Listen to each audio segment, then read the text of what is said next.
From Lopez, Quezon, ang ating modelo, ang aking kababayan.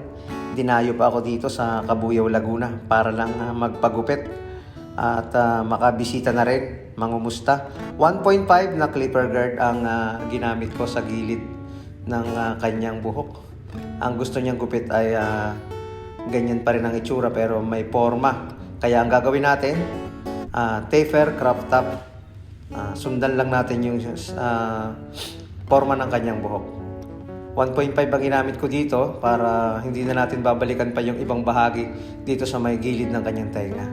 And then overcomb, yun. Madali lang yung ganitong klase ng gupit. Simple lang yung pamamaraan na ginawa ko dito. Sa pag-overcomb, dapat malaking suklay para mabilis nating maputol yung mga buhok dito sa pinakang middle part niya. Matanggal agad natin yung pinakang kanto nito.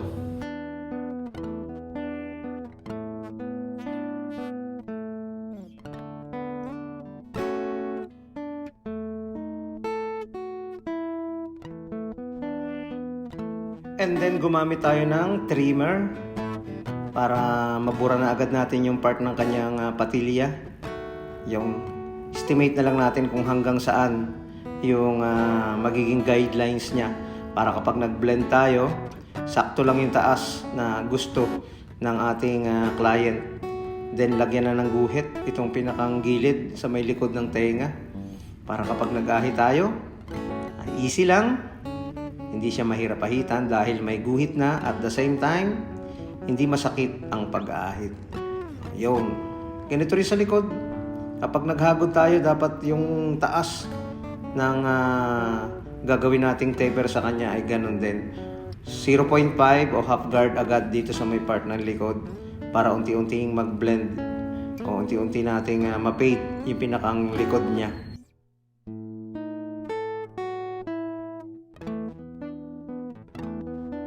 Ganon din dito sa may part ng kanyang patilya. Unti-unti nating burahin sa paggamit ng ating clipper guard. Importanteng gamitin natin yung ating clipper guard para hindi mapuwersa. Yung pagnipis nito, mas maganda yung kanyang pag-blend kapag ginagamit natin ng step by step at gumagamit tayo ng ating clipper guard. Next natin, zero open. Pwede rin naka zero half. Depende kung paano natin buburahin yung guidelines.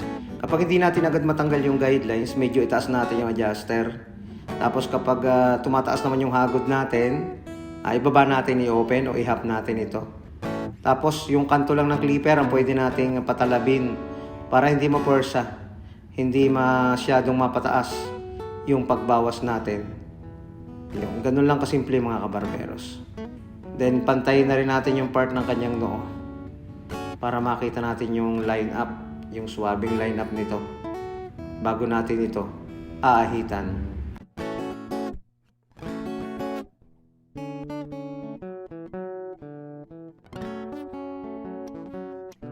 Bago ahitan, basain muna natin. Dapat hindi masyadong malakas yung talsik ng tubig. So, ngayon mag-ahi tayo. Alalay ang isang kamay. Same pa rin kung paano ko sinasabi sa mga unang tutorial ko. Nakaalalay palagi ang isang kamay para maiwasan nating makasugat. Mas sharp yung pag-ahit, magpo-point yan kapag nakikita natin o mas na aahitan natin yung pinakang part ng guidelines niya na i-open o nasusuportahan ng isa nating kamay.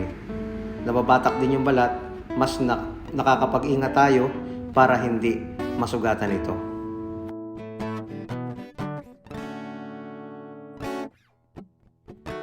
Tapos, retouch lang natin yung parting makakapal. Hanapin natin yung mga part na pwede nating bawasan. Mga lumampas dito sa may part na to. And then, yung mga buhok na pwede nating bawasan. Texturize natin yung parting itaas dahil may clean naman yung kanyang buhok. Ang request ng ating client, medyo nipis lang ng konti. Hindi na kailangan putulan yung haba dahil may clean naman ito. Texture natin para mas maganda siyang tingnan kapag nilagyan natin ng kahit anumang hair product sa kanyang buhok.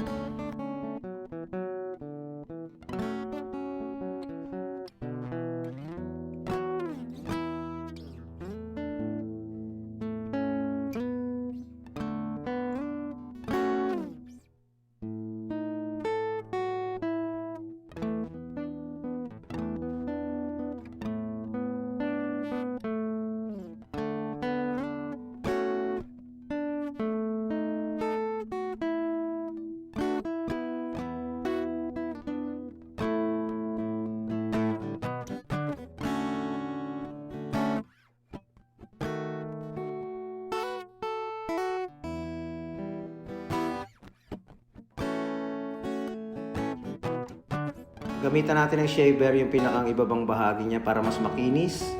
Mas magandang forma kapag naka-skin fade ito. Lagyan natin ng hair volume powder para mas suabe, mas magandang tingnan. Bagay na bagay sa mga ganitong klase ng buhok, yung naka-crop top na gamitan lang natin ng dry na panglagay sa buhok. Yan, okay na okay ang hair volume powder para sa mga ganitong klase ng buhok. Okay na, o di ba? Isang simple at maayos na gupit, malinis. Pwedeng pang opisina, pwedeng pang eskwela, at pwede ring pang forma.